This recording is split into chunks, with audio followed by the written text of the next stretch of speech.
Hey everybody, so today I am here to share with you our second grade curriculum for this year.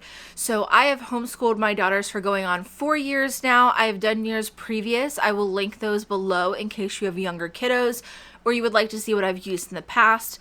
Some lines of things have followed us all the way through. I get most of our curriculum off of Teachers Pay Teachers, and then I print it off myself. I am going to have a video of showing you how I print things, and that'll be after this video. First and foremost, I wanted to mention some sweatshirts. Actually mine, to be specific. So I am a secular homeschooler and I have not been able to find any sweatshirts with secular homeschooling. So I actually made my own. Let me get my necklace out of the way so you can see it for all it's worth. I love it. It's a very simple design, but it's a little alternative and I love it. So I am going to have these in my BONFIRE account linked below.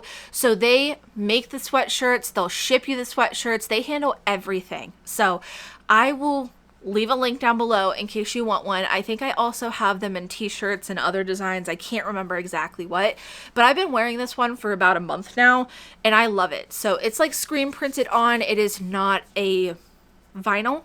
It's like a screen print and I love it. It's super cozy, true to size too. I wanted to order one for myself, so I paid my own money for this sweatshirt so I could try it and test it out and everything. And it's great quality. I have no complaints. I'm really happy with the whole BONFIRE process. So if you guys would like to get one, obviously a small portion of the profits go to me for designing it, but that's it. So in case you want some secular homeschool stuff, I've got you covered. And I think I'm also going to be putting a couple other designs in my shop as well. But yeah, just wanted to mention the sweatshirt because I was looking for something just like this simple and it was so hard to come by. So I was like, I'm just going to make it then.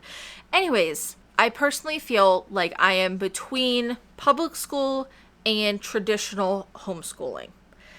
I feel like that's where our curriculum is at. I pay attention to standards. I want my children to learn the age-appropriate things that they should be learning. We do have paper curriculum that we do every single day that we're doing school. And there are expectations of learning certain things throughout the year. However, I am also not in agreement with every single standard. I think a lot is expected of our little kids. I don't uphold those standards to a T, is what I'm trying to say. I don't agree with all of them. I don't believe that they should be pushed fast and furious into everything.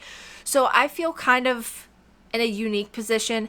I am interested in maintaining certain standards and appropriate age level type of topics with my children, and we do a lot of just regular paper curriculum, but at the same time I'm also not exactly what you would find in public school either curriculum wise, so just keep that in mind moving forward. I'm not going to explain my reasons for picking anything that I do. I am the teacher and that's what I chose. So for my second grader, I'm just going to go off of my curriculum list that I make for myself and for our superintendent who I send it to. So starting off, we have language, reading, spelling, and writing. So the first thing that I have is the second grade reading comprehension passages journal by Kaitlynn Albani. I know I can never figure out how to say her name. This is a repeat from last year. These were phenomenal. We love these. These are great. I can continue to use some of these for second grade as well. So we're going to keep with it. Kaitlynn makes great resources. So I love that. And then we are also going to be using the second grade spelling curriculum by the Moffatt girls. This is also a repeat from last year. So a lot of these things are repeated from my oldest, who is now in third grade. Her sister is now doing the second grade that she had just finished last year. So I want to give you a little peek. So this is my oldest. Don't pay attention. It says third. So obviously this is the third grade one. But this is the one that I have completely finished and printed. So this is a look at what it is. Each week they have something that they're focusing on. And then you've got different days worth of activities. And you also have a spelling test at the end. So this is what we do. I've got one for every single week for the first, I think, 12 or 13 weeks in here. And that is how we do our spelling. So when I say we have paper curriculum, this is the kind of stuff that I mean. We use a lot of paper resources. Obviously, I recycle what I can. And also, I try to use my iPad or the TV to bring up PowerPoints instead of printing those off when I can as well. But anyways, we started either in first or kindergarten with their spelling curriculum, and it has been absolutely wonderful. We're now on third grade, and I couldn't recommend their resources enough. So, yes, my youngest will be doing the second grade. So I don't have that printed quite yet, but it looks identical to the third grade one, just obviously a little bit different. The activities are a little bit more age appropriate, things like that. And then we have the cursive handwriting practice by Melissa. I'm not even going to pronounce your last name. I'm so sorry. I know I had included some cursive curriculum last year. Wasn't a fan of it. It was kind of all over the place whenever I went to go print it out.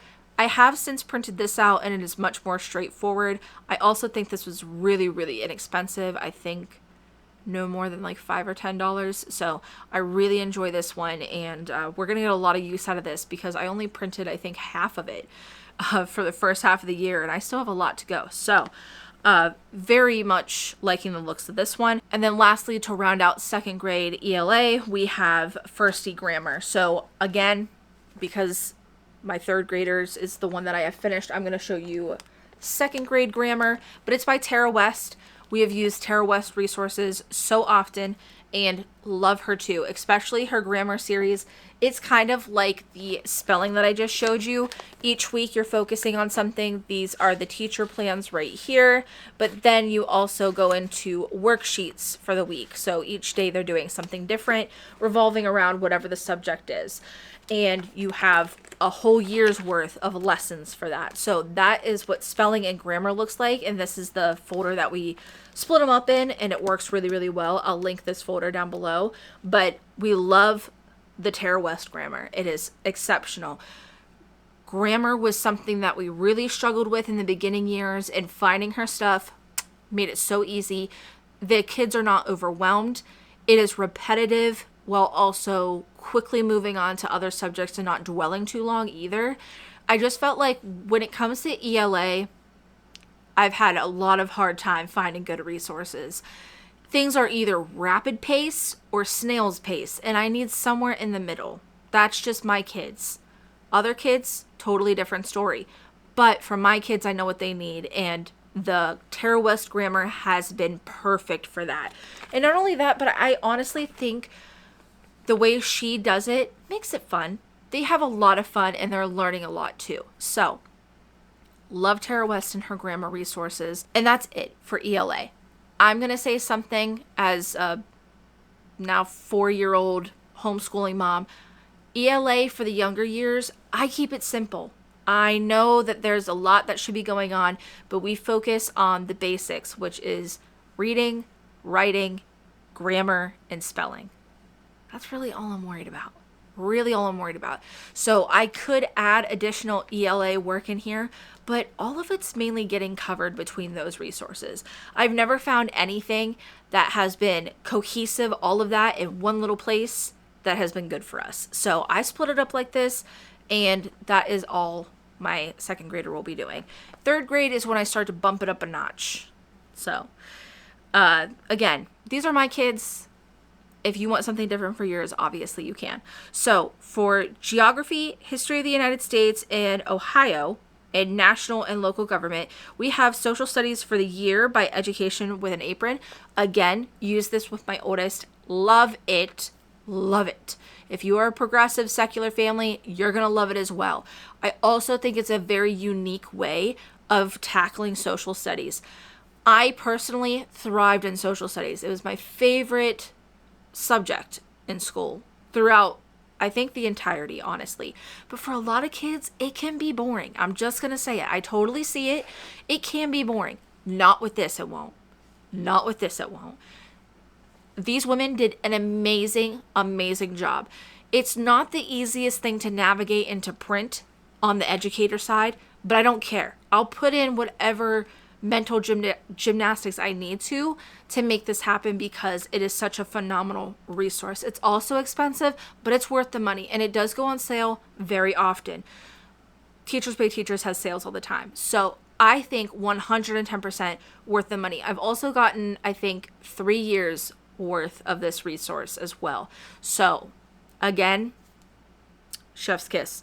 Very excited about that one. And I know Remy will particularly love it. Moving on to mathematics, we are going to use the dimensions math again. So my kids are, again, not exactly on the right letter number system for their age, but that is not what I concern myself with. Me personally, growing up, math was a very complicated subject for me. I struggled with it a lot, and I don't want to push unrealistic expectations when it comes to math and English language arts on my kids. I won't do it. I think that if we can focus on the basics, we can start building up the more complicated things as they get older. But if you move too fast when you are establishing those basics, it is very easy to get lost in the shuffle. Saying that as a kid who got lost in the shuffle. I felt like math just moved at a warp speed when I was younger, and I could not get a handle on it. We are using 1A and 1B for Singapore math for 2nd grade. This is not her workbook and textbook. Those are up in their binders. I'll show you what that looks like in the printing video, but this is just a look at the stuff that's not in there. So there's the textbook, which is what you start with, where you establish whatever lesson you're going over. The workbook is where they do additional work to further, whatever you're focusing on. And then there's also the test book that you do whenever you're finished with a unit. And this is the Home Educator's Guide. So they used to just have Teacher's Guide, which I still have some, but now they also have Home Educator. So this is the one that I get because it's a lot slimmer and it's made for the home setting. The teacher one is meant with a whole classroom in mind. So you could still use the teacher one if you want to, if you can find that secondhand or whatever, but this one's just a bit more tailored to the actual situation. And then this year I did get the printouts. So you can actually print these for free on their website, but I do enough printing. I really do. So I just went ahead and I bought them. And I will say the quality on this paper, top notch, okay? This is somewhere between cardstock and regular printer paper. Actually, no, it's cardstock. That's what it feels like to me. So yeah, I bought the printouts like this, and then I just put like a little ring on it. That way I could easily get out whatever we're working with. But sometimes they have these printout sheets that they want you to do, and typically, you'd have to get online and print those out. Like I said, I just kind of had enough of that, so I think this was like $13, and I just went for it. So that's a look at the dimensions math, and we have used that ever since kindergarten, and we will continue to as well. It has worked for one of my children who loves math and another child who wants as little to do with math as possible. And for someone who struggled with math and has a really hard time understanding even basic concepts as an adult, it has retaught me things, and it has been very easy for me to learn and understand and teach my children confidently. That's huge. That's saying a lot. So moving on to science, we are going to use 2nd grade science by Linda Kamp. So I have used a lot of science curriculums as well, and honestly, those can be really hit and miss. Early years, I really do love Tara West. Again, great. But starting 2nd grade, that's when I would venture into something else. And Sophie really loved this last year. If you have a kiddo who's not especially into science, I would highly recommend this one. It has some really cool experiments that don't require a ton of random stuff. Like there's a cookie dunk experiment where all you need is cookies and milk. I mean, come on. We can all get that arranged. You don't need these most obscure needs possible for some of the experiments. And also she does have 3rd grade units, so you can add on to this if you want to. But we thoroughly enjoyed this, so I'm very eager to do this with Remy. Now for world languages and cultures, thankfully through their social studies, I feel like we get a lot of culture. Now that won't stop us from reading books and additional things throughout the year, but I feel like the social study curriculum, both in 2nd and 3rd grade that I'll share in a different video, I think they are exceptionally well-rounded as far as culture goes. So with that, adding additional books and stuff, because obviously we've got a diverse library, and make sure that the kids are exposed to diversity in real life as well, I think we'll manage that okay. And then also with the languages, I think with Remy, we're going to focus more on ASL. We had a lot of fun last year learning some of the basics, and I think we're just going to kind of continue to do that with her. She seemed to be really pulled to that particularly. So we'll go with that. And then as far as health goes, because I know that is something else that I've in previous years included. However, I have never been excited about health curriculum that I have found. I'm done wasting my money on it. And that sounds harsh, but I am. I could never dream of myself making a history curriculum or ELA or science or anything, honestly.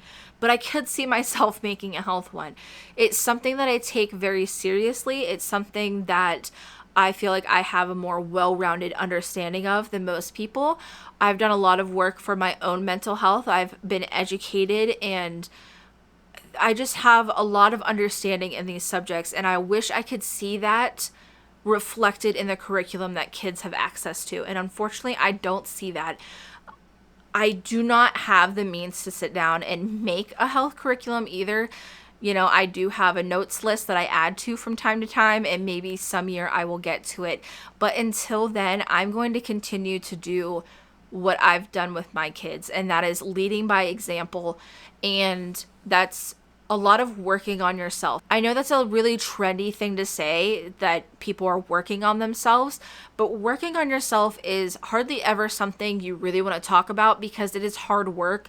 It's a lot of hard work to reflect inward and work on the things that you are lacking, or things that are broken, or overcoming trauma, or addressing some really deep-seated stuff. Like, there is a lot of uncomfortableness in working on yourself. I mean, addressing the things that you could unintentionally carry on to your own kids. So, for example, I'm a fat woman. I had to rephrase the word fat to myself, because it has always been a negative word. We are food neutral in this house. That was a big step. That was something that I've wanted ever since the kids were born. Being food neutral here, we don't say good, bad. That is not in our vocabulary. We don't talk about that. We don't use the H word, which is healthy. We don't say those kind of things, because food is not earned. It's not good or bad. It's fuel for our bodies, okay? So we don't have a moral standing attached to food. That's an ED, and that's something that I have personally struggled with, and I want to avoid with my children. So I have led with example from them. I have addressed my own fat phobia. I have addressed those kind of things. We get books about all bodies are good bodies. We talk about all bodies are good bodies. We talk about minding our own plates. That's a phrase in our house, mind your own plate. We don't comment on what other people are eating, or the amount that they're eating, or anything like that. Fat isn't a bad word. Skinny is not a bad word. You are not the worth of your body. All of these things. It's not just a curriculum that I can print out and give them. It is a life that I have to lead and show them. I have to show them what taking care of your mental health looks like. I have to show them what listening to your body and intuitive eating and making sure that we are taking care of our bodies, what that looks like as well. There's social emotional, there is environmental, there are so many different aspects of health that go beyond physical and mental health that people, I don't think, spend a lot of time understanding. One day I would love to have a printout to be able to have that curriculum, but it's just not there. So I will continue to work on myself and leading through examples with my children. I know that's a really long-winded answer to the health curriculum, but it is something that I'm very passionate about. It's something that I've had to work on myself. It's not something that you can start implementing this week and you're going to see a change overnight. These are things that I have done for years, and they are just now showing up in my kids who are old enough to talk and have conversations, like 7, 8, 9 years old. So it's not something that you can just do for a little bit and then you don't see any results and then you're just like, it's not worth it. It's something that you have to commit to better yourself, to better your family, and I promise those results will come. But that is what we're doing health-wise. Long-winded answer, but yes. And that's everything that I have for second grade curriculum. That is what we're using. Obviously, we've got filler things here and there, whether it be books or additional resources. We also joined a co-op this year, so we will be doing things that are a lot more hands-on while we are at the co-op. So we have that as well that I'm very much looking forward to. You guys know where I live, you know we're secular progressive homeschoolers, and we were actually able to find a co-op in Northeast Ohio that is progressive as well, which is just, I'm so excited for. So excited for. It's been something I've wanted for a long time for our kids, and I think they're finally just gonna have the experiences their dad and I have been wanting them to have. Like I said, I will leave the previous years down below if you're interested in those, and I will also leave obviously links to all the resources I just mentioned. And like I said, be on the lookout for how I print these off. I do have a system. I did it one way the first year, and for the past few I've been doing it a different way, and it's been working out a lot better. So I finally feel comfortable enough to share that process. It's nothing groundbreaking, revolutionary, or anything like that, but I do think it'd be helpful because I know, especially when you're going to either consider homeschool, you're in the beginning of it, whatever, it's overwhelming. It's a lot. It's a lot to take on. You're trying to figure a lot of stuff out. So even if I can help out with something super simple like how to print off curriculum, I'm here for you. This is just the start of homeschool content, so I hope you guys will stick around. If you're interested in seeing secular homeschool content, then I hope you subscribe and you can see more of my videos, because throughout the homeschool year, I'll definitely be sharing days in the life and curriculum updates, things like that. So yeah, if you guys did stick around for the entire video, why don't we put one of the apple emojis, whatever color. I think there's only two, so green or red. But either way, I really do appreciate it if you stuck around for the entire time. If you did enjoy the video, make sure to give it a thumbs up. And as always, thanks for watching.